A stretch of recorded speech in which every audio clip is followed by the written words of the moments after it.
Morning friends, आइए आज हम लोग स्टार्ट करेंगे सॉल्युबिलिटी पढ़ेंगे। हम लोग का कंसंट्रेशन यूनिट समाप्त हो गया था, है ना। आज हम लोग पढ़ेंगे सॉल्युबिलिटी, इसके बाद पढ़ेंगे रॉल्स लॉ, है ना। इसके बाद पढ़ेंगे कोलिगेटिव प्रॉपर्टीज और चैप्टर को समाप्त करेंगे। आने वाले 6 से 8 लेक्चर कम से कम लगेगा। अभी सॉल्यूशन चैप्टर में 50% हम लोगों ने कंप्लीट कर लिया है ना। बेसिक जो सॉल्यूशन का होना चाहिए वो हम लोग पढ़ चुके हैं। अब यहां से जो है रियल सॉल्यूशन स्टार्ट होगा। अभी तक जो पढ़े थे वो सॉल्यूशन को पढ़ने के लिए था, ठीक है ना, कि कैसे सॉल्यूशन को स्टडी किया जाएगा, उसमें जो बेसिक जो चीजें आने वाली हैं उसका एप्लीकेशन किया जाएगा। तो हेडिंग डालेंगे दोस्त, लिखेंगे हेडिंग में सॉल्युबिलिटी, सॉल्युबिलिटी, है ना। क्या होता है सॉल्युबिलिटी, इसके बारे में इसको हिंदी में विलयता कहते हैं। क्या बोलते हैं इसको हिंदी में? विलयता, ठीक ना। देखिए समझिए बात को, उसके बाद डिफिनीशन लिखा जाएगा, है ना। कहता है कि यहाँ पर कोई कंटेनर है, क्या है, कोई कंटेनर है और यहाँ पर मैंने कोई सॉल्वेंट रखा हुआ है। क्या है बाबू? कोई सॉल्वेंट है। ये क्या है? कोई सॉल्वेंट को रखा हुआ है। यहाँ पर क्या है? मेरा सॉल्यूट पार्टिकल है। क्या है बाबू? सॉल्यूट पार्टिकल है। कहता है क्या कि किसी पार्टिकुलर सॉल्वेंट में, यानी कि सॉल्वेंट आपका फिक्स होना चाहिए कि वाटर ही है या क्लोरोफॉर्म है, ऑर्गेनिक सॉल्वेंट है या इनऑर्गेनिक सॉल्वेंट है या आपका वाटर है, कुछ भी कोई सॉल्वेंट होना चाहिए, है ना। तो सॉल्वेंट क्या होना चाहिए? पार्टिकुलर होना चाहिए, ठीक है। कोई पार्टिकुलर सॉल्वेंट हो और किसी सॉल्यूट को जब हम इसमें डिसॉल्व करें, क्या करें? सॉल्यूट में क्या करें? इसको डिसॉल्व करें। कहां पर? तो कहता है क्या कि eight particular temperature, eight particular temperature, किसी खास टेम्परेचर पे, है ना। जैसे कोई भी केमिकल रिएक्शन अगर होता है तो उस रिएक्शन को होने के लिए कंडीशन अप्लाई किया जाता है कि टेम्परेचर ये होना चाहिए, प्रेशर ये होना चाहिए, तब जाकर को क्या करता है? रिएक्ट करता है। तो कहता है कि सॉल्युबिलिटी के केस में वही होगा कि अगर कोई सॉल्वेंट है ना, और उस सॉल्वेंट में किसी सॉल्यूट पार्टिकल को हम डिसॉल्व कर रहे हैं, किस पर? किसी खास टेम्परेचर पर, है ना। तो ये सॉल्यूट इस सॉल्वेंट में अपने आप को कितना डिसॉल्व करता है, कितना अपने आप को घुला लेता है, सोल्युबलाइज कर लेता है, उसी को क्या बोलते हैं? सॉल्युबिलिटी बोलते हैं। क्लियर है? यानी कि जब कोई सॉल्यूट, है ना, किसी सॉल्वेंट में अपने आप को मैक्सिमम वे में, यानी कि मैक्सिमम टू मैक्सिमम कितना सोल्युबलाइज करेगा at the particular temperature is called क्या? सॉल्युबिलिटी। कंडीशन नंबर 1 कि अगर ये पार्टिकल इसमें हम डिसॉल्व कर रहे हैं तो एक चीज होना चाहिए कि इसके अंदर किसी भी प्रकार का कोई केमिकल चेंज नहीं होना चाहिए। मतलब कि ये जो सॉल्वेंट है इसके साथ जब रिएक्ट करेगा, है ना, मतलब कि इनके साथ आना चाहिए, तो बनने के बाद यानी कि जब सॉल्यूशन तैयार हो जाएगा तो उस सॉल्यूशन में किसी भी प्रकार का कोई केमिकल चेंज नहीं होना चाहिए।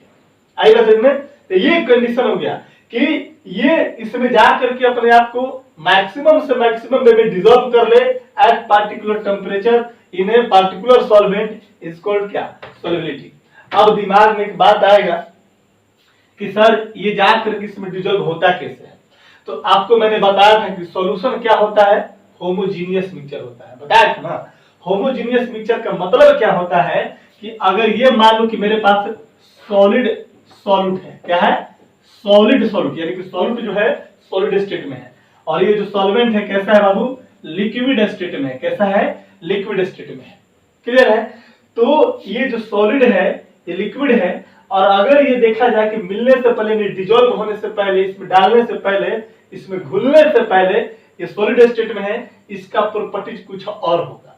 ये लिक्विड है, इसका प्रॉपर्टीज कुछ और होगा। लेकिन जैसे ही हमने यहाँ पर इसको डिसॉल्व कर दिया तो जब सॉल्यूशन बना तो कहता है कि सॉल्यूशन का जो प्रॉपर्टीज होगा, कहता है कि ना तो सॉल्यूट के प्रॉपर्टीज से मैच करेगा और नहीं लिक्विड यानी कि सॉल्वेंट के प्रॉपर्टीज से मैच करेगा, बल्कि एक नया टाइप का चीज बना दिया और उसकी प्रॉपर्टीज भी क्या होगा? नया होगा, है ना।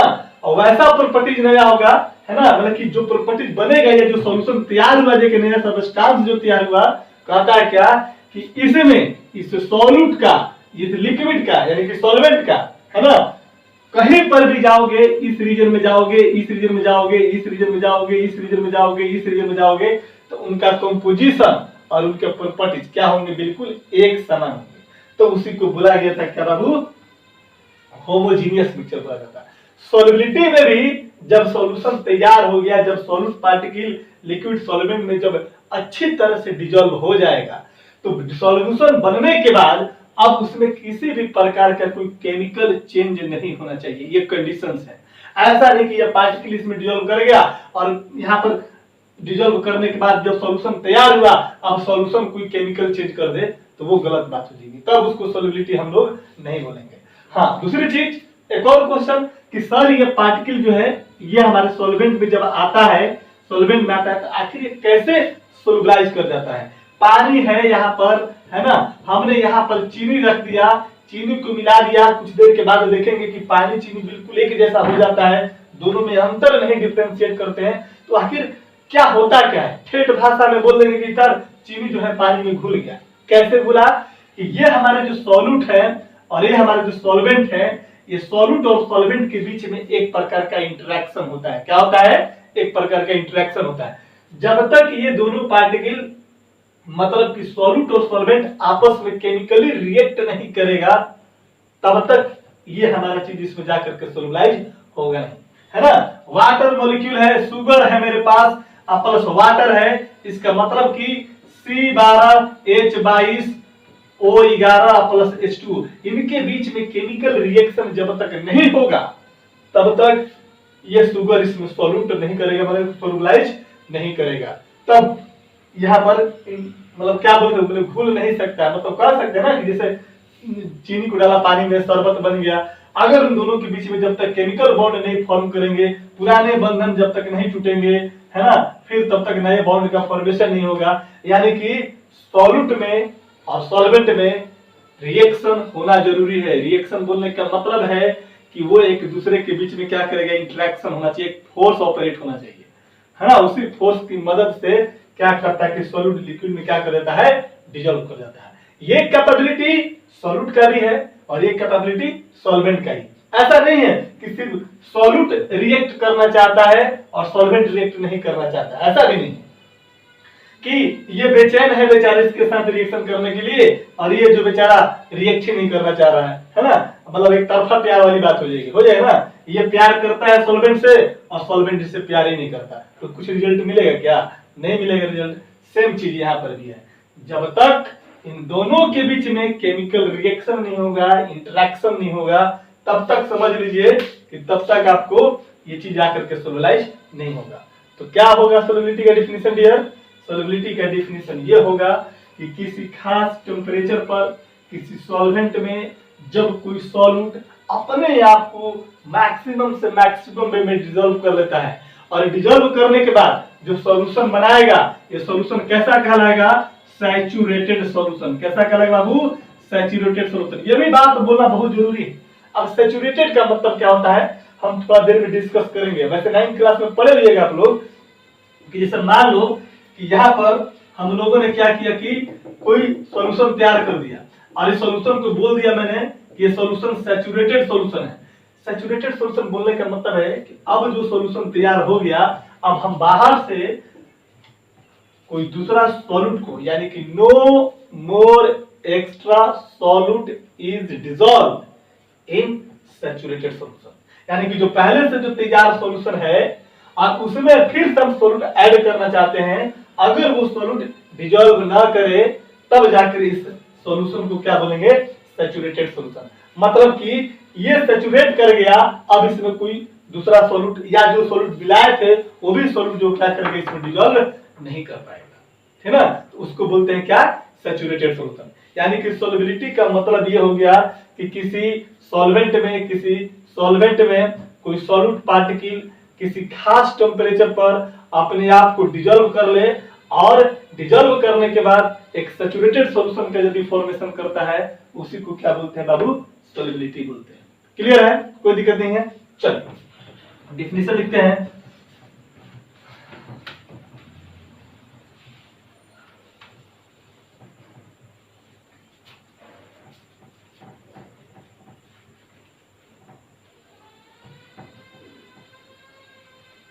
देखेंगे,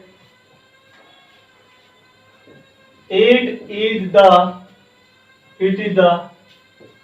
maximum amount of solute can dissolve in a particular solvent at particular temperature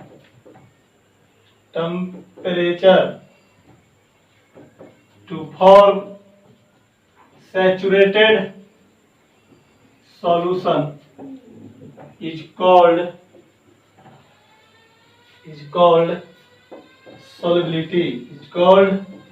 solubility.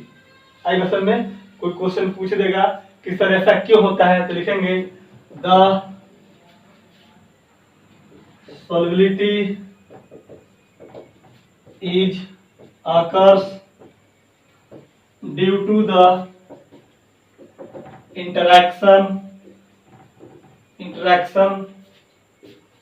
between the solute and solvent, यानी कि सॉल्यूट और सॉल्वेंट के बीच में क्या होना चाहिए, एक इंटरेक्शन होना चाहिए। इंटरेक्शन क्या होता है, एक प्रकार का फोर्स होता है। जब तक इन दोनों के बीच में फोर्स की वजह से एक दूसरे के क्लोज नहीं आएंगे, एक दूसरे में घुल नहीं पाएंगे, ठीक ना। तो सॉल्यूटी किसकी वजह से होता है, आपका due to the interaction between the solute and क्या बाबू, सॉल्वेंट होता है। ये हो गया नॉर्मल डिफिनेशन, ठीक ना। किसी किताब में ये भी लिखा हुआ है कि the amount of solute in a gram can dissolve in 100 gram of solvent is called क्या, सॉल्युबिलिटी। ये भी बात लिखा हुआ है किसी दूसरे बुक में, तो अब लिख देंगे, इसको अलग करके नोट कीजिए तो जल्दी से। यहाँ पर लिख देंगे, हो गया, यहाँ पर लिख देंगे अदर डिफिनेशन या दूसरे तरह डिफिनेशन करके यहाँ पर इसे और करके लिख दो, चाहे यह कर लो, नेक्स्ट डिफिनेशन कर दो, इसका कुछ भी बोल सकते हो, है ना। देखो इसमें डिफिनेशन का क्या मतलब है, कुछ भी डिफिनेशन का कोई मतलब नहीं है, ठीक ना। यहाँ पर इससे जब भी सॉल्युबिलिटी से रिलेटेड आपको क्वेश्चन पूछेगा तो पूछता है हेनरी लॉ, पूछता है हेनरी लॉ का एप्लीकेशन पूछता है, और हेनरी लॉ से क्या पूछता है, आपको न्यूमेरिकल पूछेगा, बस, ठीक ना। ये नहीं, आप सॉल्युबिलिटी क्या होता है, सब बचपन वाली बात होगी, ठीक ना। चलो देखो लिख लेंगे, the solubility may be also defined as the amount of solute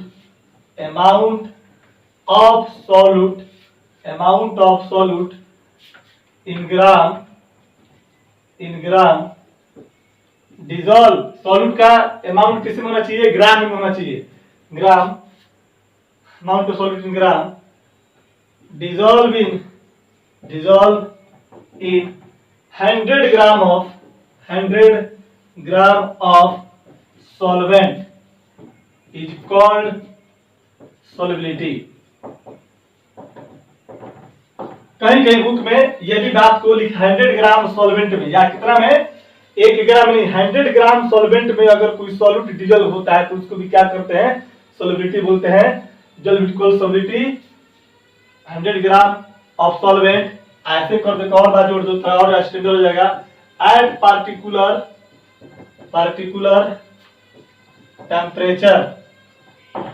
temperature to form saturated solution is called solubility। ठीक है, कोई दिक्कत नहीं है, चलो नोट करो इसे फटाफट।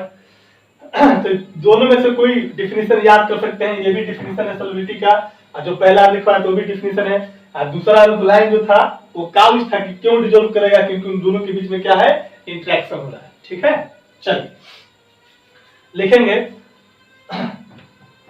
सॉल्युबिलिटी, हम लोग को जो पढ़ना है,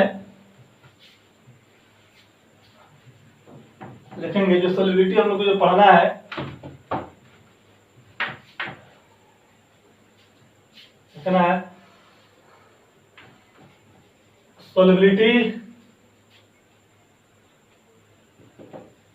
सॉल्युबिलिटी जो होगा पढ़ना है, ए में पढ़ना है, लिख लीजिएगा कि solubility solubility of solid solute in liquid solvent. ठीक है ना, सोलिबिलिटी किसको ना, जब सॉल्यूट कैसा हो, सॉलिड स्टेट वाला हो और किसी में हो लिक्विड सॉल्वेंट में। ठीक है ना, और दूसरा आप लोग को पढ़ना है, बी में लिख लीजिएगा, solubility of gaseous solute in a liquid solvent. आई बस में ये दो चीज हम लोग को पढ़ना है। ठीक है ना, इनके बारे में देखेंगे क्या क्या टर्मिनोलॉजी है, किस किस फैक्टर पे डिपेंड करता है, और इसी में हम लोग पढ़ेंगे हेनरी लॉ के बारे में, ये वाला चीज। तो ये वाला से आपको क्वेश्चन पूछता है ना, और ये वाला से क्वेश्चन नहीं पूछेगा आपको, है ना, लेकिन फिर भी हम लोग को एनसीईआरटी में दिया हुआ है और इसको एक्सप्लेन किया हुआ है, तो इसको भी हम लोग पढ़ेंगे। तो जल्दी से इसको नोट करेंगे और हेडिंग लगाएंगे, solubility of solid solute in a liquid solvent. फटाफट गाइस, हो गया, चलिए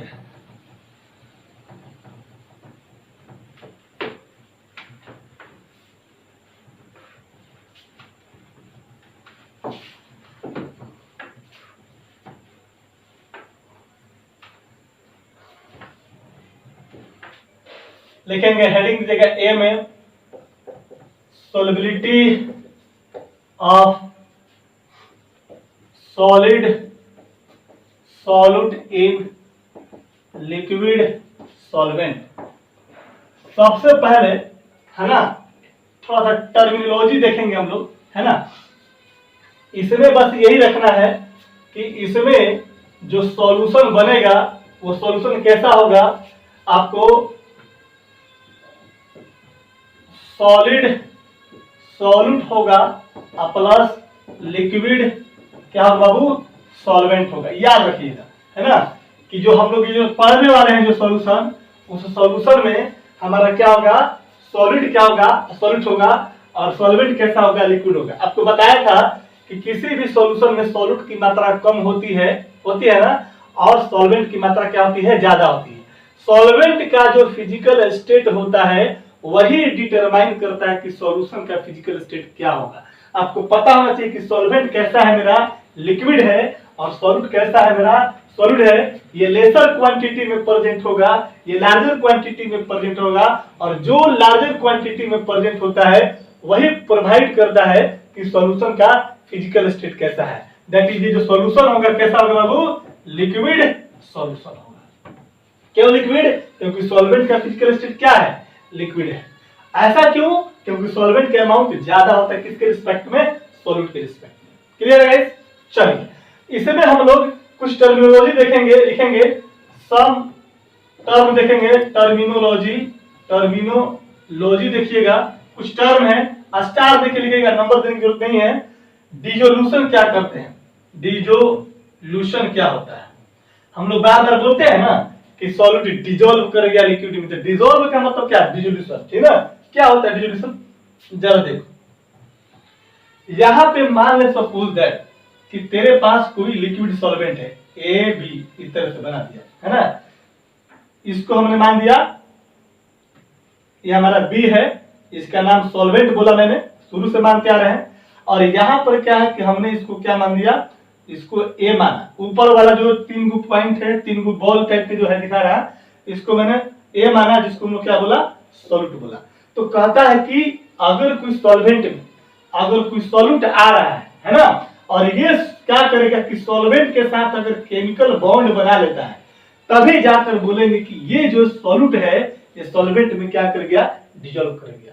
समझ रहे बात को, कोई भी सॉल्वेंट में कोई सॉल्यूट आ रहा है डिसॉल्व होने के लिए, वो डिसॉल्व तभी होगा जब सॉल्वेंट मॉलिक्यूल के साथ कोई सॉल्यूट मॉलिक्यूल क्या करेगा, इंटरैक्ट होगा। यानी कि ये हमारा सॉल्यूट है, ये मेरा सॉल्वेंट है, तो इन दोनों के बीच में जब कोई केमिकल बॉन्ड का फॉर्मेशन होता है तो ही हम बोल सकते हैं कि ये जो सॉल्यूट है ये सॉल्वेंट में क्या कर गया, डिसॉल्व कर गया। इसी प्रोसेस को क्या बोलते हैं, डिसोल्यूशन।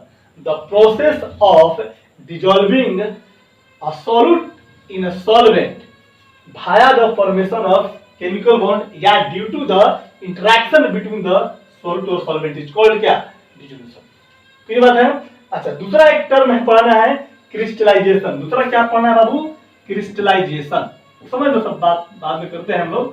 क्रिस्टलाइजेशन क्या करता है, देखो जब मान ले सपोज दैट कि यहाँ पर क्या है कि ये मेरा बन गया, ये सॉल्यूट था और ये मेरा सॉल्वेंट था, दोनों में आपस में केमिकल बॉन्ड बन गया और बनने के बाद ये बन गया क्या, आपका कोई सॉल्यूशन बन गया। क्या बन गया बाबू, कोई सॉल्यूशन बन गया। अब जब ये सॉल्यूशन बना, अब फिर से मान लो कि यहाँ पर कोई पार्टिकल, वही ये वाला पार्टिकल माने कि ये फिर से कोई सॉल्यूट है। अब इस फिर से इस सॉल्यूट को हम इसमें डिसॉल्व करने की कोशिश करेंगे।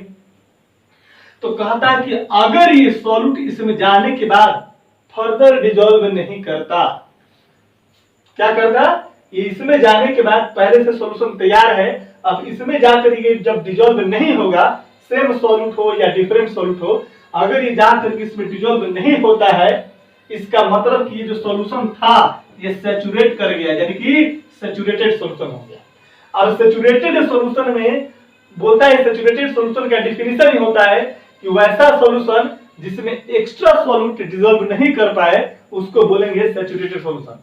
अब मान लो कि सैचुरेटेड सॉल्यूशन है, ये इसमें जाकर के डिसॉल्व नहीं करेगा, तो ये करेगा क्या, ये जैसे इसको डालोगे ये क्या करेगा कि ये जो सॉल्यूशन के मॉलिक्यूल, अब तो सॉल्यूट या सॉल्वेंट तो रहा नहीं, ये सॉल्यूशन के मॉलिक्यूल हो गए, अब ये सॉल्यूशन से क्या करेगा, कोलाइड करेगा। क्या करेगा, आएगा इसके साथ कोलाइड करेगा, इसको कोई प्रभाव नहीं पड़ेगा। कोलाइड करने से क्या होने वाला है, नहीं यहाँ पर कोलाइड किया, ये बेचारा न्यूट्रल हो गया, यहाँ पर कोलाइड किया, ये दोनों सॉल्यूशन ने कोई एक्शन ही नहीं लिया इसके बारे में, ये बेचारा जा करके क्या करेगा, पेंदी में जा करके बैठ जाएगा, प्रेसिपिटेट बन जाएगा, है ना।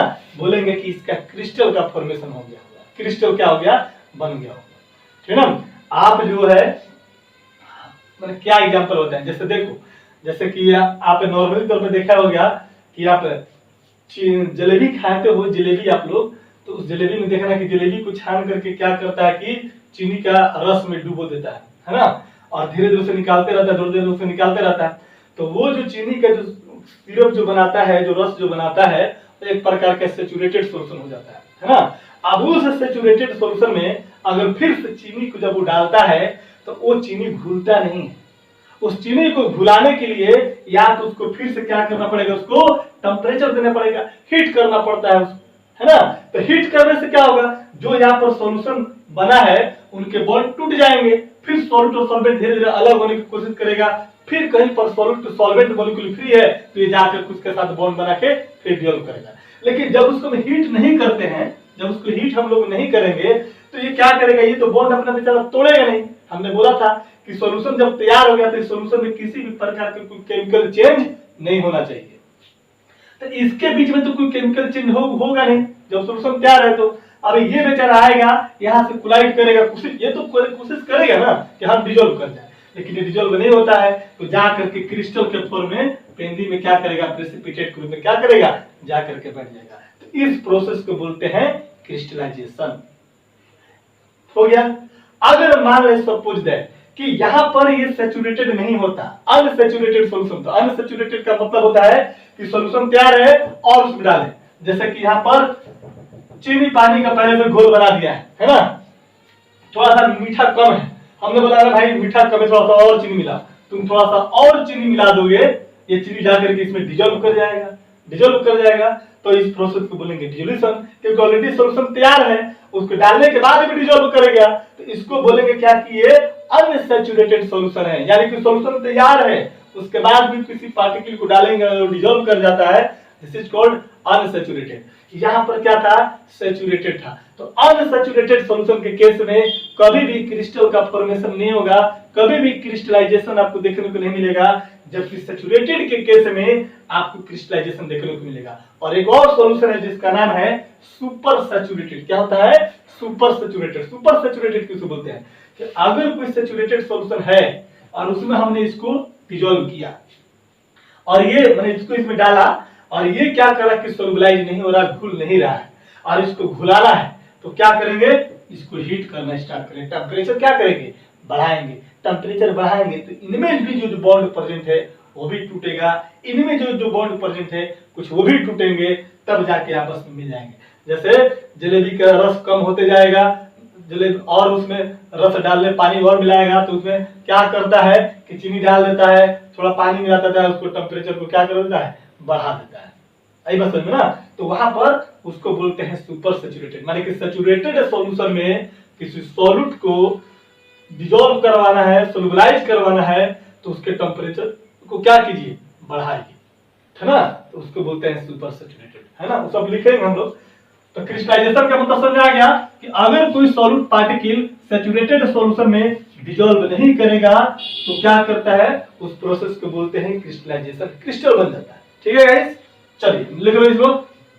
डिजोल्यूशन क्या है,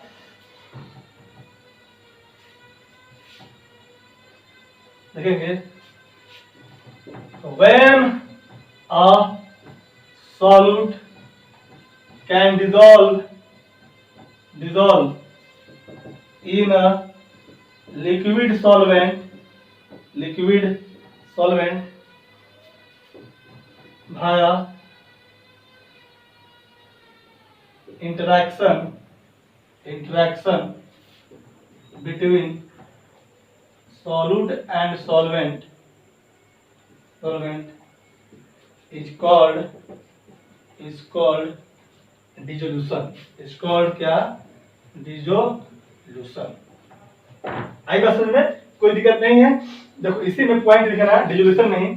एक बात बताओ, एकदम बिल्कुल चीज एकदम प्रैक्टिकल लाइफ है। यहाँ पर है तेरे पास एक गिलास पानी है, ठीक है, पानी गिलास, और हमने क्या किया कि यहाँ से एक चम्मच चीनी को इसमें डाला गया, चीनी को इसमें डाल दिया, है ना। किसको, ये हमारा वाटर है ना, और ये हमारा क्या बाबू, शुगर है, ठीक है।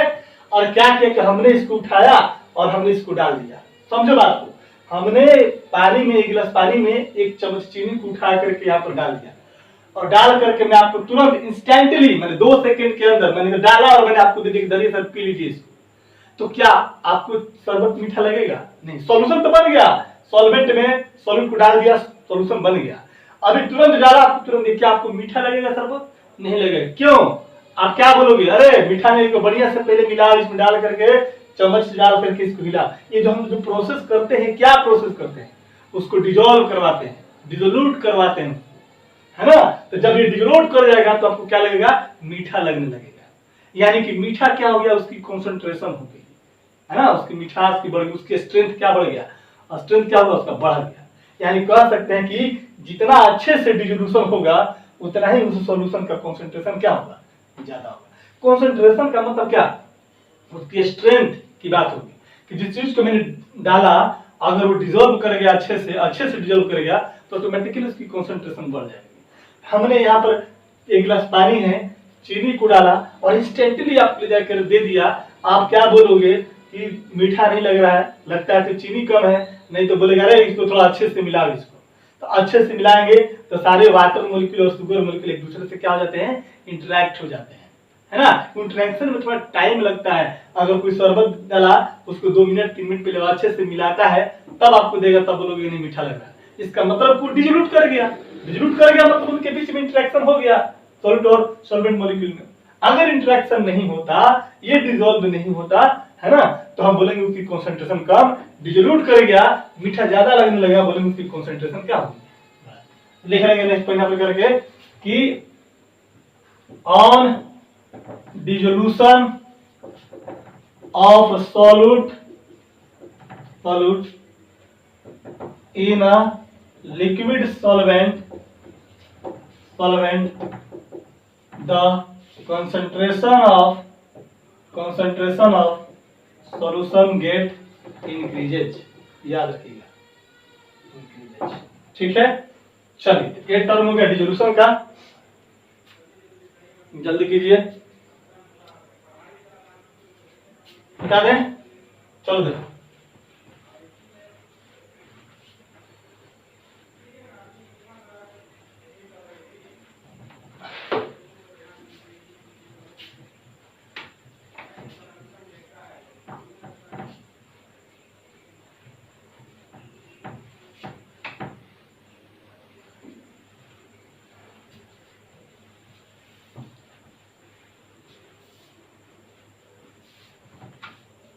बी में लिखेंगे हम लोग, सॉरी ए में लिखेंगे, नया दूसरा टर्म लिखेगा क्रिस्टलाइजेशन। क्रिस्टलाइजेशन है ना, लिखेंगे कि when any solute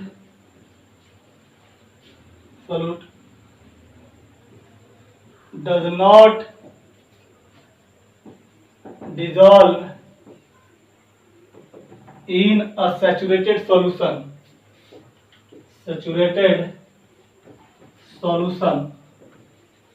then the solute can form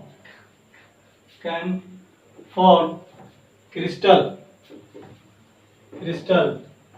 and get settled down है ना। this process is called crystallization। ये बात बोलना जरूरी है, कौन सा, सैचुरेटेड सॉल्यूशन, याद रखिएगा है ना। इट्स कॉल्ड क्या, क्रिस्टलाइजेशन, माने कि सैचुरेटेड है, उसमें कोई सॉल्यूट डिसॉल्व नहीं कर सकता है, उसको डाल दिया, सॉल्यूट क्या करेगा, सॉल्यूशन से टकराएगा और टकराने के बाद क्या करेगा, सेटल कर देगा है ना, क्रिस्टल के फॉर्म में क्या होता है, पाया चला जाएगा, उसी को हम लोग क्या बोलते हैं, क्रिस्टलाइजेशन बोलते हैं। तो ये सब क्वेश्चन पूछेगा नहीं आपसे, बस बेसिक है, क्या होता है, कहीं टर्म मिल गया तो आपको दिक्कत नहीं होगा, ठीक ना। तो चलिए हो गया यहाँ पर, तो लिखेंगे आप इसके बारे में कि अब ये हमारा हो गया सॉलिबिलिटी। पहला हमने देखा कि सॉल्यूट अगर क्या हो, मतलब कि सॉलिड स्टेट का हो, और सॉल्वेंट क्या हो, लिक्विड स्टेट का हो, तो उसमें किसी चीज को हमने डिसॉल्व किया है ना। अब देखेंगे कि वो किस किस फैक्टर पे क्या करता है, डिपेंड करता है। तो इसे में लिखेंगे है ना, लिखेंगे the factor affecting solubility of solute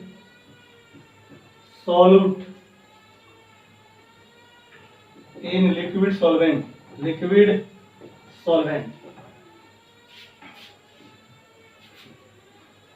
पहला फैक्टर कहता है, लिखेंगे फर्स्ट फैक्टर होता है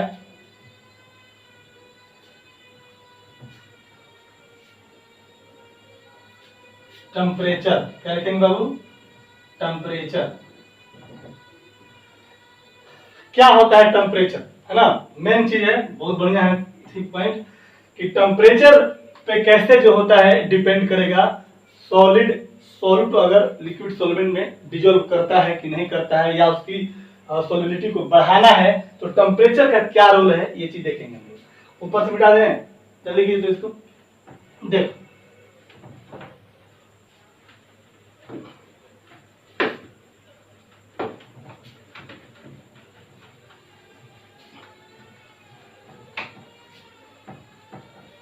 देखो क्या करना है। पहला हमारा जो फैक्टर है वह है टेम्परेचर, है ना। तो लिखेंगे यहां पर कि टेम्परेचर, लिखेंगे ड्यू टू इंक्रीज या decrease in temperature the solubility may be increase और डिक्रीज, यानी कि टेम्परेचर बढ़ाने से सॉल्युबिलिटी या तो घट भी सकता है या बढ़ भी सकता है। ये टोटली डिपेंड करेगा कि नेचर ऑफ रिएक्शन कैसा है। लिखेंगे it totally depend upon the nature of reaction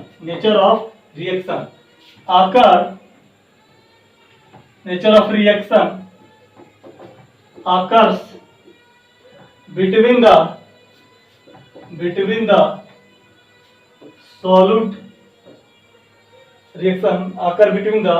solute and solvent। अब यहां पर रिएक्शन का क्या मतलब है, रिएक्शन दो प्रकार का है ना, कौन सा रिएक्शन एक्सोथर्मिक है और कौन सा रिएक्शन इंडोथर्मिक है।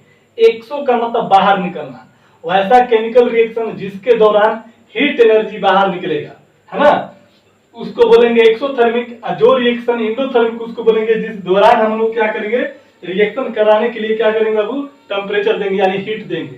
टेम्परेचर क्या है, डिग्री ऑफ हॉटनेस या कोल्डनेस।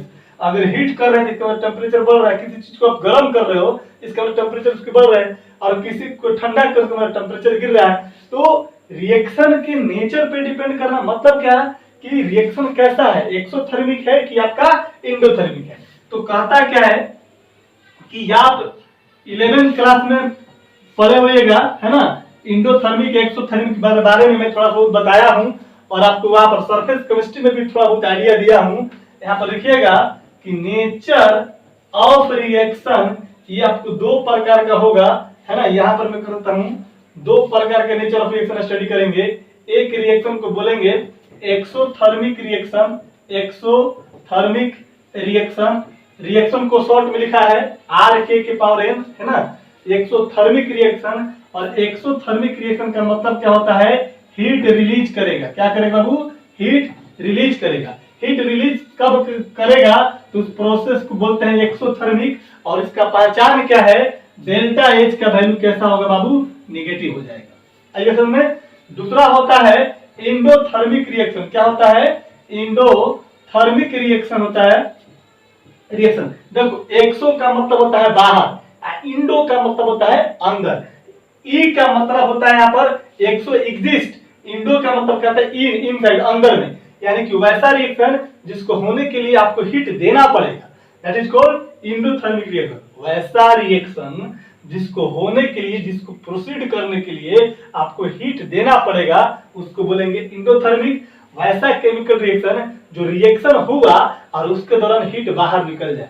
जैसे कि कभी घर में एक्सपेरिमेंट कीजिएगा, दीवार पे जब पोचारा मारते हैं हम लोग, पेंटिंग करते हैं, जो लाते हैं मार्केट से चूना निकाल करके पानी में डाल देते हैं उसको, तो पानी के अंदर देखिएगा गुरु बॉइलिंग टाइप का कुछ रहता है, आप वहां पर हाथ डालोगे देखिए बहुत काफी गर्म होता है। तो वाटर में और चूना के बीच में केमिकल रिएक्शन होता है, और उस रिएक्शन के दौरान क्या होता है कि हीट बाहर निकलता है। जब हीट बाहर निकलेगा तो उस प्रोसेस को बोलेंगे क्या बाबू, एक्सोथर्मिक रिएक्शन बोलेंगे। मतलब हीट क्या करेगा, रिलीज करेगा। रिलीज का मतलब निकलना, है ना। और जब हीट रिलीज करेगा तो कैसे रिप्रेजेंट करेंगे, डेल्टा H बराबर निगेटिव। डेल्टा H को बोलते हैं इंथैल्पी ऑफ रिएक्शन, क्या बोलते हैं, हीट ऑफ रिएक्शन। और क्या होता है निगेटिव, निगेटिव का मतलब क्या था कि पहले उसके पास हीट था, निकल गया तो हीट उसकी क्या हो गई, कम हो गई। तो मिनिमम यानी कि डिक्रीज करने के लिए निगेटिव साइन रिप्रेजेंट करते हैं। जब हम बोलते हैं ना, अरे वो बंदा बहुत निगेटिव माइंडेड है, मतलब क्या, हमेशा डिप्रेशन में रहता है, हमेशा गलत गलत बात सोचता है। अरे होता है इंडोथर्मिक रिएक्शन बोलने का मतलब ये क्या क्या हो जाएगा बाबू, हीट जो होता है क्या होता है, रिक्वायर्ड। क्या हो जाएगा बाबू, हीट रिक्वायर्ड, मतलब कि हीट की उसकी जरूरत पड़ेगी, उसको जरूरत पड़ेगा हीट को, और इसके लिए क्या होता है कि डेल्टा H कैसा हो जाएगा, पॉजिटिव हो जाएगा, ठीक ना। तो ये होता है, देखेंगे according to Le Chatelier principle. अब ये चीजें हम आपको थोड़ा सा नहीं पढ़ाए हैं 11th क्लासेज में, है ना। ये एक्चुअली में केमिकल इक्विलिब्रियम का पार्ट है। तो ली चैटलियर क्या होता है, ली चैटलियर एक साइंटिस्ट है, और इन्होंने बताया था क्या कि अगर कोई केमिकल रिएक्शन एक्सोथर्मिक है तो एक्सोथर्मिक के लिए कहता है कि अगर टेम्परेचर तुम बढ़ाओगे तो वो प्रोडक्ट कम बनेगा। यानी कि जब टेम्परेचर बढ़ाओगे एक्सोथर्मिक रिएक्शन के केस में तो प्रोडक्ट कम बनेगा। मतलब ये हुआ कि वो रिएक्शन फॉरवर्ड डायरेक्शन में नहीं जा सकता, मतलब कि रिएक्टेंट से प्रोडक्ट नहीं बन पाएगा, और बनेगा भी तो जो बनने की जो कैपेसिटी है वो बहुत कम बनने की कोशिश करेगा। आई बात समझ में। तो ली चैटलियर इसको देने के लिए कौन साइंटिस्ट बोला था, ली चैटलियर एक वैज्ञानिक थे, है ना। उन्होंने ये बात बोला कि अगर कोई केमिकल रिएक्शन अगर हो रहा है ना, तो उसकी रेट को बढ़ा दिया जाए। जैसे कि मान लो कि देखो यहाँ पर समझा रहा हूं मैं, जैसे मान लो कि यहाँ पर N2 है और प्लस 3H2 है, ये क्या बनेगा, NH3 बनेगा, अमोनिया बनेगा 2NH3, है ना। केमिकल इक्विलिब्रियम है, ये इक्विलिब्रियम का साइन, एक रिएक्शन को इधर से देखते हैं तो फॉरवर्ड, इधर क्या होता है बैकवर्ड। तो ये कहता है कि ये रिएक्शन डेल्टा H क्या होता है, इसका 141.1 किलो जूल पर मोल होता है निगेटिव साइन के साथ। इसका मतलब क्या है कि जब इनके और इनके बीच में जब रिएक्शन होगा तो बहुत सारा हीट एनर्जी क्या करेगा, बाहर निकलते जाएगा। अब जिस रिएक्शन के दौरान ऑलरेडी हीट बाहर निकल रहा हो तो क्या आप उसको टेम्परेचर देने से कोई फायदा है? कोई फायदा नहीं है। यानी कि हीट निकलेगा तभी जाकर अमोनिया का फॉर्मेशन होगा, और आप हीट निकलने नहीं दे रहे हो, जितना निकलेगा उतना यहाँ पर हीट तुम बढ़ाते जाओगे तो क्या कभी फॉर्म करेगा? नहीं करेगा। तो यही बात बोला था कौन? लीच-एडियर प्रिंसिपल कि अगर कोई केमिकल रिएक्शन एक्सोथर्मिक है तो हाई टेम्परेचर अनफेवरेबल कंडीशन होगा, है ना, और लो टेम्परेचर फेवरेबल कंडीशन होगा। यानी कि अगर कोई केमिकल रिएक्शन एक्सोथर्मिक होगा, सॉल्यूट और सॉल्वेंट के बीच में अगर जो रिएक्शन होने वाला है अगर वो एक्सोथर्मिक होगा तो कहता है कि टेम्परेचर जब कम कर दीजिएगा तो प्रोडक्ट और ज्यादा बनेगा, यानी सॉल्यूट उतना ही क्या करेगा? डिसॉल्व करेगा, यानी कि सॉल्युबिलिटी क्या हो जाएगी? बढ़ जाएगी। आई बात समझ में? लेकिन अगर एक्सोथर्मिक रिएक्शन के लिए टेम्परेचर तुम बढ़ा दोगे तो सॉल्युबिलिटी क्या कर जाएगी? घट जाएगी। इंडोथर्मिक के लिए क्या होता है? इसको सोलराइज करने के लिए टेम्परेचर चाहिए, यानी कि हीट इसको रिक्वायर्ड है, आवश्यकता है। तो जब भी इंडोथर्मिक रिएक्शन होगा सॉल्यूट और सॉल्वेंट के बीच में, वैसे केसेस में तुम टेम्परेचर बढ़ाओगे तो सॉल्युबिलिटी इंक्रीज करेगी। यानी कि मैंने पहले लिखवाया था ये पॉइंट को कि ड्यू टू इंक्रीज और decrease in temperature the solubility में इंक्रीज और डिक्रीज, यानी कि टेम्परेचर को बढ़ाने से या घटाने से सॉल्युबिलिटी बढ़ भी सकती है, घट भी सकती है। यानी कि टेम्परेचर तुम चेंज करोगे तो किसी भी सॉल्यूट अगर सॉल्वेंट में डिसॉल्व है तो इसकी सॉल्युबिलिटी या तो बढ़ सकती है या घट सकती है, या सिर्फ और सिर्फ डिपेंड करता है किस पे गाइस? कि आपका नेचर ऑफ रिएक्शन कैसा है। अगर नेचर ऑफ रिएक्शन एक्सोथर्मिक है तो लीच-एडियर प्रिंसिपल के आधार पे फॉर एक्सोथर्मिक रिएक्शन के लिए हाई टेम्परेचर अनफेवरेबल होगा और लो टेम्परेचर फेवरेबल होगा। यानी कि टेम्परेचर बढ़ाएंगे एक्सोथर्मिक रिएक्शन के लिए तो सॉल्युबिलिटी डिक्रीज करेगा, अगर एक्सोथर्मिक रिएक्शन के लिए टेम्परेचर को घटाएंगे तो सॉल्युबिलिटी इंक्रीज करेगा। क्लियर है? जस्ट इसके उल्टा अगर इंडोथर्मिक रिएक्शन है तो लीच-एडियर प्रिंसिपल के अनुसार टेम्परेचर बढ़ाएंगे तो सॉल्युबिलिटी इंक्रीज करेगा और टेम्परेचर घटाएंगे तो सॉल्युबिलिटी क्या करेगा? डिक्रीज करेगा। क्लियर है? लिख लेंगे according to Le Chatelier principle for exothermic reaction temperature, देखो मैंने ऐसे ही देखो टेम्परेचर इंक्रीज कर दिया, ऊपर में दे दिया, टेम्परेचर इंक्रीज किया तो कहता है सॉल्युबिलिटी क्या कर जाएगा? डिक्रीज करेगा। इसका नीचे का मतलब ये डिक्रीज कर गया, सॉल्युबिलिटी डिक्रीज, है ना। और अगर इंडोथर्मिक है और इंडोथर्मिक रिएक्शन है ना, इंडोथर्मिक रिएक्शन है, अगर टेम्परेचर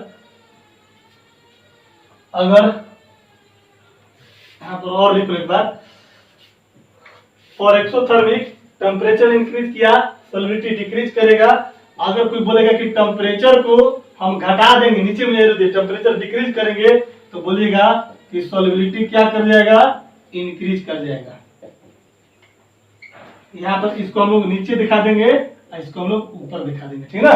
माने कि लो टेम्परेचर पे सॉल्युबिलिटी इंक्रीज करेगा और हाई टेम्परेचर पे सॉल्युबिलिटी डिक्रीज करेगा। किसके लिए?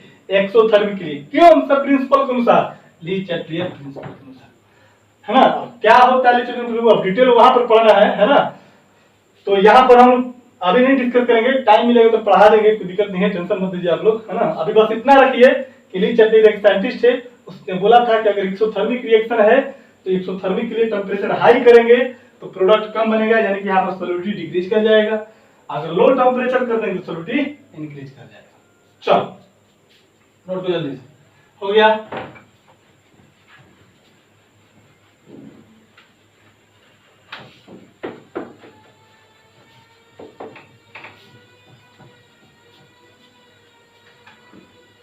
और इसका जस्ट उल्टा आ जाएगा, लिखेंगे for endothermic reaction, endothermic reaction के लिए क्या आ जाएगा? अगर टेम्परेचर हम लोग इंक्रीज करते हैं तो कहता है सॉल्युबिलिटी क्या हो जाएगा बाबू? सॉल्युबिलिटी इंक्रीज करेगा, है ना। अगर टेम्परेचर हम लोग डिक्रीज करते हैं, नीचे कह रहे डिक्रीज, है ना, तो यहाँ पर रहेगा सॉल्युबिलिटी क्या कर जाएगा, डिक्रीज कर जाएगा। चलिए नोट कीजिए इतना तक, इसके बाद आते हैं हम लोग फिर से, है ना। दूसरा फैक्टर देखते हैं, पहला फैक्टर देख लिया टेम्परेचर का, दूसरा फैक्टर देखिएगा, लिखेंगे सेकेंड फैक्टर, एबीसी माने थे, जो भी माना था ये भी नहीं, 1 में 2 है ना। दूसरा जो हमारा फैक्टर होगा वो कहता है प्रेशर का, यहाँ पर क्या बाबू, प्रेशर। तो लिखिएगा कि the solubility of solid solute in liquid solvent does not change with change in pressure। यानी कहने का मतलब यह है कि अगर कोई सॉलिड सॉल्यूट है मेरे पास और लिक्विड सॉल्वेंट में डिजोल्व करना चाहते हैं, तो कहता है कि उसकी सॉल्युबिलिटी प्रेशर पे डिपेंड नहीं करेगा। इसका मतलब यह हुआ कि प्रेशर को चेंज करने से सॉल्युबिलिटी पे कोई चेंज नहीं आएगी, यही ना। दैट इज कह सकते हैं कि the solubility of solid solute in liquid solvent is independent of pressure। Pressure से क्या होगा, प्रभावित नहीं होगा, डिपेंड इस पे नहीं करेगा। अब आपका सवाल आता है क्यों, पूछोगे कि क्यों आखिर प्रेशर से नहीं होता। हमने पढ़ाया था आपको, कभी याद कीजिए कि हमारे पास सॉलिड स्टेट में बताया था कि सॉलिड जो होता है कैसा नेचर का होता है बाबू, इनकम्प्रेसिबल होता है, यानी कि सॉलिड को हम लोग कंप्रेस नहीं कर सकते हैं। कंप्रेस का मतलब होता है प्रेशर अप्लाइड करना, है ना। बैलून है, कोई गुब्बारा है ना। अब बात ये कि क्या सर गुब्बारे को कंप्रेस कर सकते हैं, ऑफकोर्स बैलून को दबाओगे तो दबेगा। क्या करते, प्रेशर को लगा रहा है, प्रेशर उसे बढ़ा रहा है। कभी कभी सिचुएशन बहुत ज्यादा प्रेशर लगा तो क्या करेगा, ब्रस्ट कर जाता है, ब्लास्ट कर जाता है। तो वही चीज है, तो सॉलिड इनकम्प्रेसिबल होता है और लिक्विड क्या होता है, ये भी आपका इनकम्प्रेसिबल भी होता है। पानी को दबा करके देखो, बकेट में पानी लो, उसको दबाओ, दबेगा क्या, इधर उधर से पानी निकल जाएगा। तो एक्चुअली में हम कह सकते हैं कि सॉलिड और लिक्विड दोनों इनकम्प्रेसिबल नेचर का होता है। और इनकम्प्रेसिबल का मतलब होता है कि प्रेशर का मतलब कोई इफेक्ट नहीं, कंप्रेस का मतलब होता है दबाना, प्रेशर लगाना। तो इन पर प्रेशर लगाने से कोई फायदा है ही नहीं। प्रेशर लगाने से इन पर किसी भी प्रकार के फिजिकल अपीयरेंस में कोई चेंज नहीं होगा। जब फिजिकल अपीयरेंस में जब कोई चेंज नहीं होगा तो क्या इनकी सॉल्युबिलिटी अफेक्ट करेगा, नहीं करेगा। मिलने से पहले था सॉलिड, मिलने से पहले था लिक्विड, सॉल्वेंट लिक्विड था, मिलने के बाद भी क्या बन गया, लिक्विड सॉल्यूशन बना। तो लिक्विड स्टेट है तो लिक्विड को कंप्रेस नहीं कर सकते मेरे भाई। प्रेशर लगा ले या प्रेशर मत लगा ले, कोई प्रभाव नहीं पड़ेगा उसके सॉल्युबिलिटी पर, कोई प्रभाव नहीं पड़ता उसके सॉल्युबिलिटी पर। आई बात समझ में, देख लेंगे कि it is due to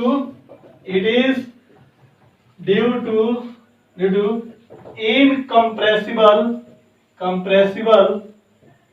nature of solid solute and liquid solvent। आई बात समझ में, कोई दिक्कत नहीं है। चलो क्वेश्चन अब पूछ सकता है, हमेशा किसके लिए मैं बोल रहा हूं, solid solute and liquid solvent वाला में, है ना। गैसियस वाला में चेंज कर दिया, क्योंकि गैस कैसा होता है, कंप्रेसिबल होता है। याद कीजिए हम लोग प्रॉपर्टी जब गैस जब पढ़ रहे थे तो बताया गया था कि गैस को कंप्रेस करते थे तो लिक्विड में कन्वर्ट कर जाता था, है ना। चलो तो प्रेशर से क्या होगा, इंडिपेंडेंट होगा, ठीक है। बस आपको याद रखना है कि प्रेशर से सॉल्युबिलिटी पे कोई प्रभाव नहीं पड़ेगा। सॉल्युबिलिटी कैसा होना चाहिए, solid solute in liquid solvent. चलिए तीसरा लिखेंगे, नोट कीजिए इसको, तीसरा लिखेंगे हम लोग। तीसरा जो फैक्टर होगा इसका लिख लीजिए, nature of solute and solvent. Nature की बात कर रहे हैं, है ना, कि सॉल्यूट कैसा है, किस नेचर का है ना, पोलर है कि नॉन पोलर है, उस पर डिपेंड करने के लिए बोलता है। तो लिखेंगे इसका तीसरा जो फैक्टर होगा, nature of solute and solvent. लिखिएगा अकॉर्डिंग टू प्रिंसिपल, कौन सा principle? Like dissolve like, like dissolve like या डिजॉल्व लाइक डिजॉल्व, कुछ भी बोलिए, है ना। ये प्रिंसिपल की बात करता है, लाइक डिजॉल्व लाइक। इसका मतलब क्या? लाइक डिजॉल्व लाइक का मतलब होता है कि ऐसे लिखो, it means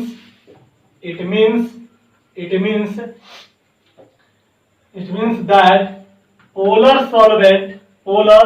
solute dissolve in polar dissolve in क्या बाबू? Polar solvent and non polar solute dissolve in non polar solvent, है ना। यानी कि सॉल्यूट आपका और सॉल्वेंट के नेचर पे डिपेंड करेगा। यहाँ पर नेचर बोलने का मतलब है कि जो आपका सॉल्यूट है पोलर है कि नॉन पोलर है। अगर कोई सॉल्यूट आपका नॉन पोलर है तो जब भी डिजोल्व करेगा वो नॉन पोलर सॉल्वेंट में ही डिजोल्व करेगा। जैसे कि एसिटिक एसिड CH3COOH है, ये ऑर्गेनिक नेचर का सॉल्यूट है। ये जब भी डिजोल्व करेगा किसमें? नॉन पोलर में। जितने भी ये ऑर्गेनिक होते हैं वो कैसे नेचर के बाबा? नॉन पोलर होता है। क्या होता है? नॉन पोलर होता है। जब भी डिजोल्व करेगा किस में डिजोल्व करेगा? नॉन पोलर में, जैसे बेंजीन में, ईथर में, अल्कोहल में डिजोल्व कर सकता है। बोलेगा आपको हाइड्रोकार्बन है ना, मीथेन है, इथेन है, इसको आप क्या करोगे? वाटर में डिजोल्व कर पाओगे?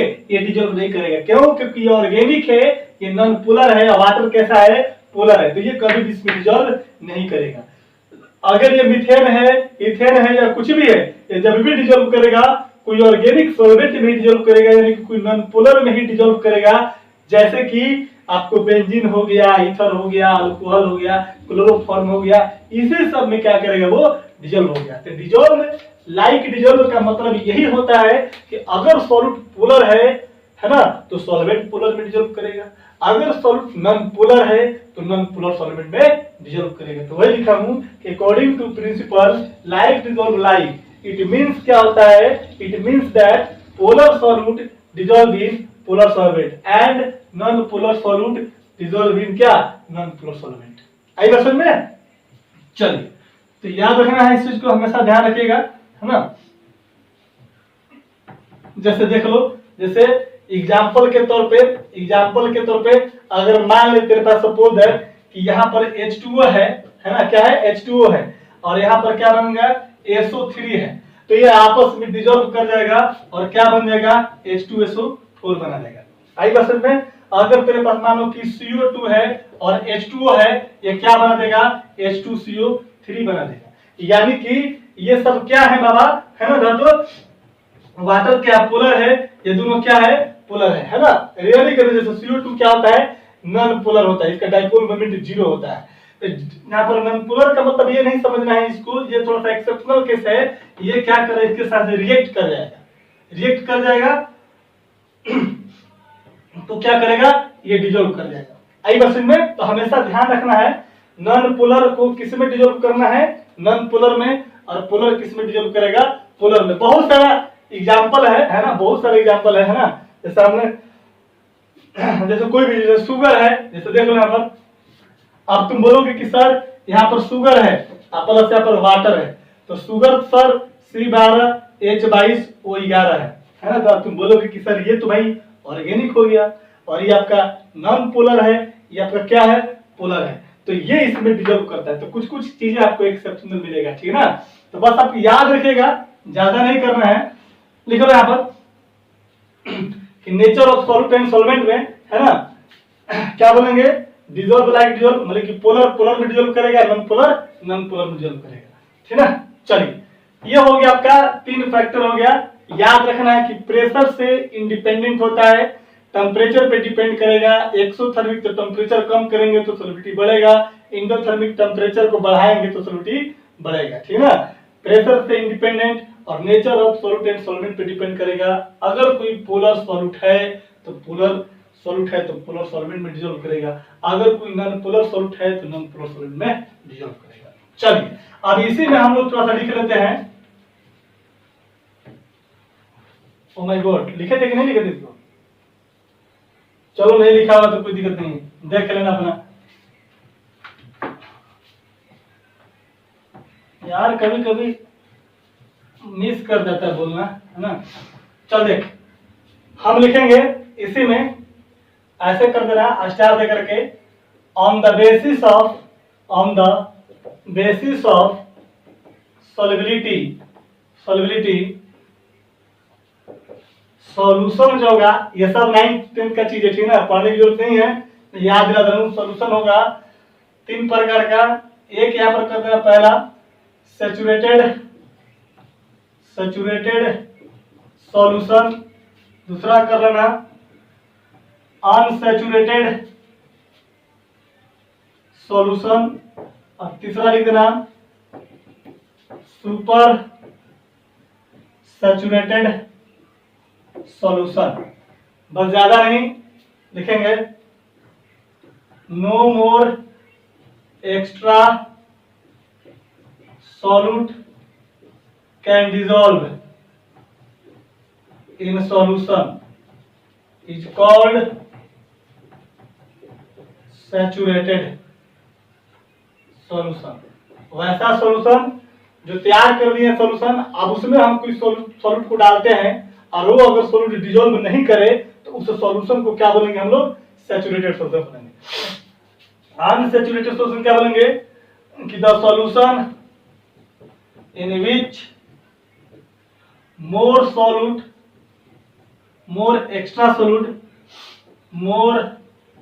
Extra solute can dissolve is called unsaturated solution, है ना। सुपर सैचुरेटेड का मतलब सॉल्यूशन सैचुरेटेड रहेगा, कोई सॉल्यूट डालेंगे डिसॉल्व नहीं करेगा, लेकिन हमको सॉल्यूट को सॉल्युबलाइज करना है, डिसॉल्व करवाना है तो टेम्परेचर बढ़ाना करेगा, ठीक है ना। लिखेंगे more extra solute can be dissolved in saturated solution due to, यहाँ पे जोड़ना पड़ेगा, due to application of high temperature is called super saturated solution. इसका देखो तो एग्जांपल है, अभी एग्जांपल लिखने की कोई जरूरत नहीं है, एग्जांपल है ना। देखो यहाँ पर अनसैचुरेटेड चीनी पानी का घोल, 1 गिलास पानी में 1 चम्मच चीनी डालो, फिर तुम चीनी चाहो तो मिला सकते हो, तारा में घुल जाएगा, ये हो जाएगा अनसैचुरेटेड। यानी कि सॉल्यूशन तैयार है, उसमें अदर सॉल्वेंट मिलाएंगे तो क्या करेगा? डिसॉल्व कर जाएगा। सैचुरेटेड सॉल्यूशन चीनी जलेबी का रस हो गया, होगा ना, उसमें तुम एक्स्ट्रा अगर पहले से रस तैयार है, चटनी है, उसमें तुम चीनी डालो तो क्या करेगा? वो डिसॉल्व नहीं करेगा, है ना। तो ये हो गया सैचुरेटेड, यानी कि उसकी कैपेसिटी मैक्सिमम थी डिसॉल्व करने की, अब उससे ज्यादा नहीं कर पाएगा। और सुपर सैचुरेटेड का मतलब सैचुरेटेड सॉल्यूशन है, चीनी को मिलाना है ना, चीनी नहीं घुल पाएगा तो हम लोग क्या करेंगे? उसको घुलाने के लिए जबरदस्ती टेम्परेचर क्या करना पड़ा? बढ़ाना पड़ेगा, दैट इज कॉल्ड क्या? Super saturated. चलिए, तो ये था हमारा पहला, जिसमें हमने देखा ना, क्या देखा कि सॉल्यूट क्या है, सॉलिड स्टेट में है, और सॉल्वेंट क्या है, लिक्विड स्टेट में है, तो वो आसानी से उसमें डिसॉल्व कर जाए। उसकी हम सॉल्युबिलिटी की बात हमने कर लिया, डेफिनेशन देखा, टर्म देखा, ये सुपर सैचुरेटेड सैचुरेटेड देखा। इसके बाद हम लोगों ने देखा फैक्टर कौन कौन सा अफेक्ट करता है, ये चीज को देखा, ठीक है। चलिए नोट कीजिए इसको, यहां से हो गया।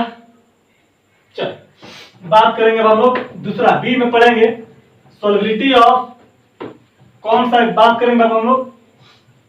गैस वाला बात करेंगे, याद है ना। लिखेंगे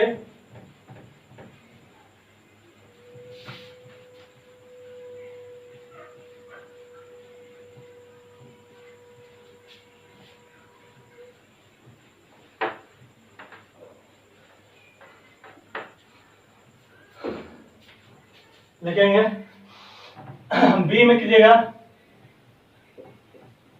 solubility of gaseous solute, यानी कि सॉल्यूट कैसा होगा, गैसियस स्टेट में होगा, gaseous solute and liquid solvent.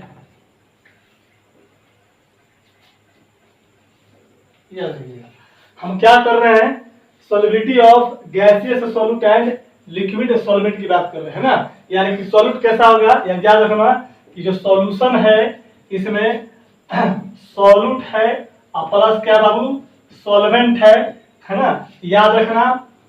ये हमारा मेन हो गया, सॉल्यूट कैसा होगा, गैस होगा, सॉल्वेंट कैसा होगा, लिक्विड होगा, तो सॉल्यूशन को क्या बोलेंगे, लिक्विड सॉल्यूशन बोलेंगे। यानी कि वैसा सॉल्यूशन जिसमें सॉल्यूट कैसा स्टेट में हो, गैसियस स्टेट में, यानी कि कोई गैस होगा और सॉल्वेंट कैसा होगा, कोई लिक्विड होगा। कोई दिक्कत नहीं है, लिखेंगे कि the solubility of gaseous solute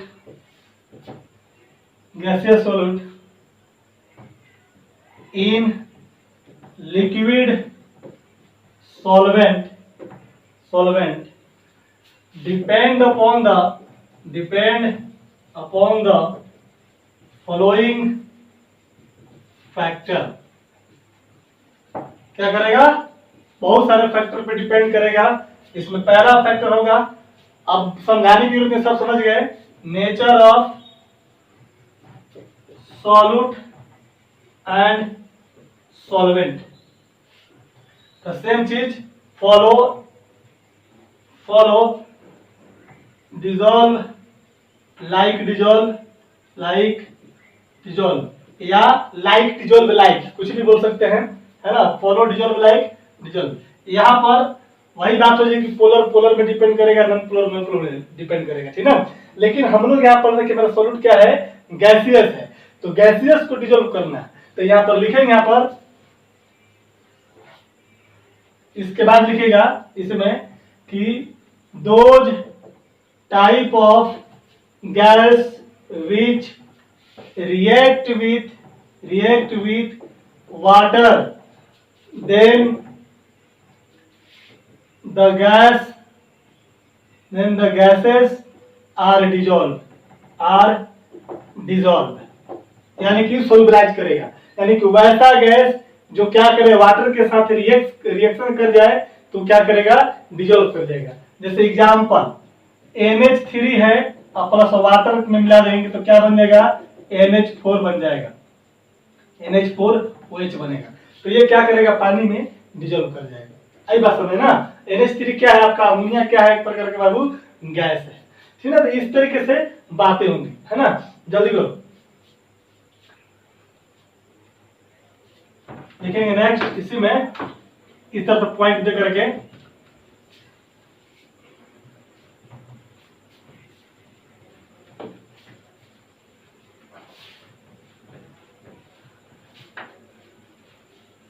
लिखेंगे those type of gases which are not react with water. यहां पर कोई पार्टिकुलर सॉल्वेंट क्यों नहीं बोल रहा है, वाटर क्यों ले रहा है, क्योंकि वाटर यूनिवर्सल सॉल्वेंट है, या कोई वाटर की जगह कोई और भी सॉल्वेंट की बात करेगा तो आपको सोचना पड़ेगा कि अगर ये कोई गैस है और सॉल्वेंट के साथ अगर रिएक्शन कर लेता है तो बोलेंगे कि डिजोल्व कर देगा, डिजोल्व करेगा मतलब उसकी सॉल्युबिलिटी बढ़ेगी, ठीक ना। Not react with water, then the gases are not soluble।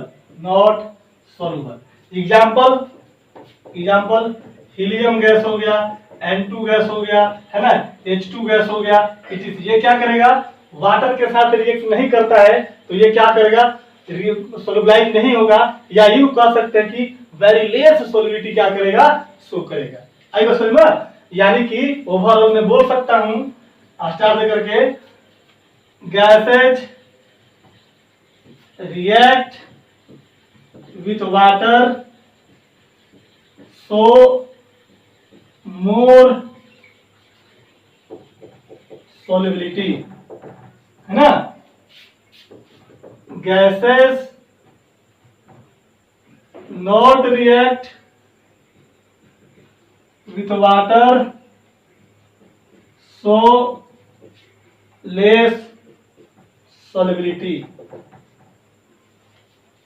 मतलब कहने का मतलब ये है, इसको खुपचे में डाल लीजिएगा, है ना। मतलब कहने का मतलब ये है कि अगर गैस से रिएक्ट करेगा वाटर के साथ बढ़िया से तो सोलबिलाइज हो जाएगा, सोलिबिलिटी बढ़ जाएगी। अगर गैसेज नहीं रिएक्ट कर पाता है वाटर के साथ तो कहता कि सो लेस सोलिबिलिटी, मतलब कि कम सोल्यूबल होगा, या इसको नहीं सोल्यूबल भी बोल सकते हैं, है ना। तो चूंकि कोई भी गैस हो कंप्रेसिबल होता है ना, कंप्रेसिबल होता है तो थोड़ी बहुत सोलिबिलिटी को शो करता ही करता है, लेकिन हम लोग उसको निगलेक्ट मान करके चलते हैं, ठीक ना। चलिए यहां तक हो गया। अब थोड़ा सा हम लोग पढ़ेंगे, जहां कहा ये क्या था हमारा नेचर ऑफ सॉल्वेंट पे। दूसरा फैक्टर लिखेंगे, जल्दी कीजिए तो इसको हो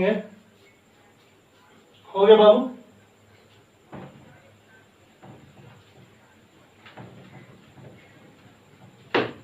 हमेशा याद रहना चाहिए, है ना। ये आपको क्वेश्चन जब भी पूछता है तो फैक्टर से, सोलिबिलिटी से जो पूछता है क्वेश्चन तो फैक्टर से पूछता है। अगर थ्योरेटिकली पूछा तो, नहीं तो न्यूमेरिकल वाला पूछेगा तो हेनरी लॉ पूछेगा, है ना। तो याद रखिएगा।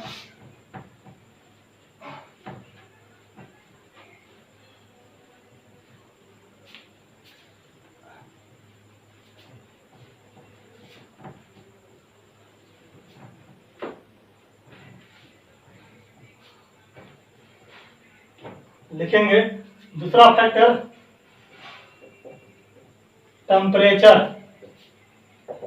लिखेगा कि द सोलिबिलिटी जो होगा इनवर्सली प्रोपोर्शनल टू टेम्परेचर। किसके लिए बाबा? For solubility of gaseous solute in liquid solvent। आई बात में सोलिबिलिटी क्या बनेगा कि टेम्परेचर को तुम अगर बढ़ाओगे तो सोलिबिलिटी क्या कर जाएगा, डिक्रीज कर जाएगा।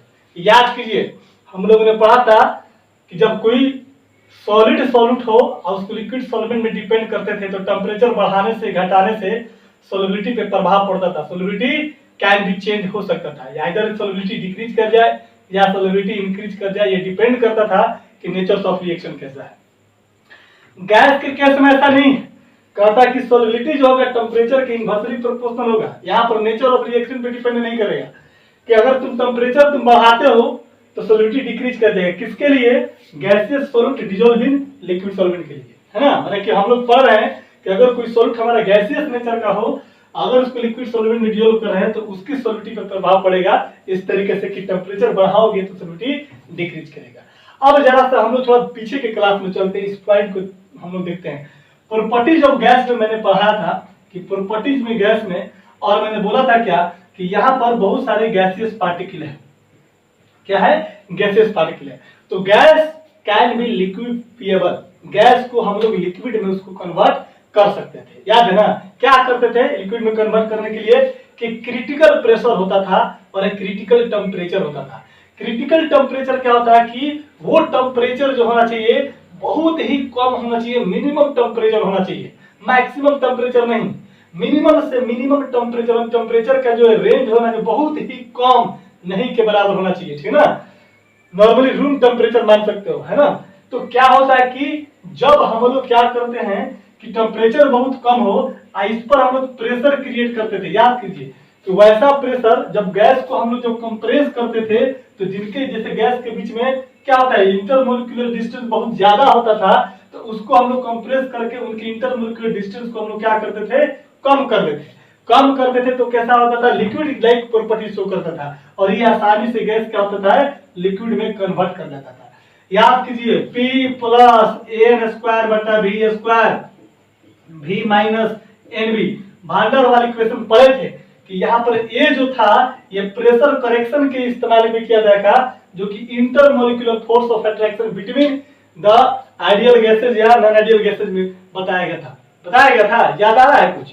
यानी कि ये जो गैस मॉलिक्यूल के बीच में इंटरेक्शन को क्रिएट करता था, है ना। जब तक इंटरेक्शन होगा नहीं तब तक मॉलिक्यूल सोलुबलाइज करेगा नहीं। तो जितना ज्यादा ए का वैल्यू होता था, ये वान डेर वाल कांस्टेंट है, जितना ज्यादा ए का वैल्यू होता था गैस मॉलिक्यूल उतने क्लोज आते थे और वो लिक्विड में कन्वर्ट कर जाते थे। आई बात समझ में? टेम्परेचर सोचो जरा कि अगर मान ले, जैसे तुम बोलेगा कि सर टेम्परेचर से कैसे, अगर मान ले ये गैसेस है ना, टेम्परेचर तो इसका बढ़ा देगा तो गैस मॉलिक्यूल तो ऐसे ही दूर दूर भागते रहता है, घूमते फिरते रहता है। अगर तुम टेम्परेचर बढ़ाओगे तो और गैस मॉलिक्यूल दूर भागेगा, तो क्या वो गैस मॉलिक्यूल इस लिक्विड में आ पाएगा? नहीं आ पाएगा। तो इस गैस को हम लोग क्या करते हैं कि इस लिक्विड में जब तक, देखो हमको बनाना है सॉल्यूशन, यहाँ पर अभी सॉल्यूट है, यहाँ पर पानी है, यहाँ पर क्या आपका सॉल्वेंट है। तो भाई जब तक ये गैस मॉलिक्यूल इस लिक्विड के अंदर नहीं आएगा तो क्या ये सोल्यूबल हो पाएगा? नहीं हो पाएगा। तो इसीलिए हम लोग क्या करते हैं कि इस पर प्रेशर लगाते हैं, और जैसे ही प्रेशर लगा दें तो ये यहाँ पर लिक्विड में आएगा, और जैसे लिक्विड में आएगा तो ये क्या करेगा? डिजोल्व कर जाएगा, यानी सोलुबलाइज कर जाएगा। आई बात समझ में? तो इसी चीज को एक्सप्लेन कौन किया था? हेनरी ने एक्सप्लेन किया था। आई बात समझ में? तो याद रखिएगा कि टेम्परेचर बढ़ाएंगे तो सोलिबिलिटी डिक्रीज करेगा। किसके केस में बाबू? जब सॉल्यूट आपका गैस हो और सॉल्वेंट क्या आपका लिक्विड हो, ना। चलो, ऐसे कोई भी केमिकल रिएक्शन होने के लिए टेम्परेचर होता है। हमने बोला भी था सोलिबिलिटी में कि टेम्परेचर एट कांस्टेंट टेम्परेचर, है ना, किसी पर्टिकुलर टेम्परेचर पे, है ना। ये नहीं कि टेम्परेचर बढ़ा दिए तो भाई सोलिबिलिटी इंक्रीज कर जाएगा। गैस के केस में ऐसा कंडीशन नहीं है। टेम्परेचर बढ़ाओगे तो गैस लिक्विड के सरफेस के अंदर नहीं आ पाएगा, बल्कि ऊपर ही उड़ जाएगा। ठीक है ना। चलो, ये क्लियर समझ में आ गया। तीसरा चीज लिखिएगा प्रेशर, है ना। तो हमने बताया था कि क्रिटिकल प्रेशर होना चाहिए, मतलब कि डिजोल्व करने के लिए एक प्रेशर का रेंज होगा जिस प्रेशर पर कोई भी गैस क्या हो जाएगा? लिक्विड में कन्वर्ट कर जाएगा, है ना। तो लिखेंगे कि on increasing the pressure the solubility of gaseous solute dissolving liquid solvent, that is कह सकता है तू कि सोलिबिलिटी जो हो जाएगा वो डायरेक्टली प्रोपोर्शनल टू क्या होता है? प्रेशर अप्लाइड ऑन गैस, यानी कि गैसीय सॉल्यूट पर प्रेशर लगाओगे तो सोलिबिलिटी क्या करेगा बाबू? इंक्रीज कर जाएगा। आई बात समझ में? तो इस पॉइंट को नोट कीजिए। और इसी चीज को एक्सप्लेन करने के लिए यही से जो है एक्सप्लेनेशन आया हेनरी लॉ के बारे में। ठीक है गाइस, कोई दिक्कत नहीं है। तो जल्दी इतना इसको नोट कीजिए। प्रेशर देख लीजिए, टेम्परेचर देख लीजिए, और नेचर ऑफ क्या देखा? सॉल्यूट एंड सॉल्वेंट देखा। तो याद करना दोनों में क्या अंतर है? अंतर है कि टेम्परेचर बढ़ाते हैं ये गैसेस वाला के केस में तो सोलिबिलिटी ऑलवेज डिक्रीज करेगा, जबकि टेम्परेचर बढ़ाते हैं सॉल्यूट के केस में तो डिक्रीज भी करता है, इंक्रीज भी करता है, डिपेंड करता है सिर्फ और सिर्फ नेचर ऑफ रिएक्शन पर। ठीक है। एक्सोथर्मिक है तो हाई टेम्परेचर सोलिबिलिटी डिक्रीज करेगा, इंडोथर्मिक है लो टेम्परेचर सोलिबिलिटी इंक्रीज कर जाता है। सॉलिड वाले के केस में प्रेशर बढ़ाइए घटाइए उसके सोलिबिलिटी पे कोई प्रभाव नहीं पड़ता था, क्योंकि सॉलिड और लिक्विड जो होता है वो प्रेशर से इंडिपेंडेंट है, तो उनको कंप्रेस नहीं किया था, वो ऑलरेडी कंप्रेस्ड है भाई।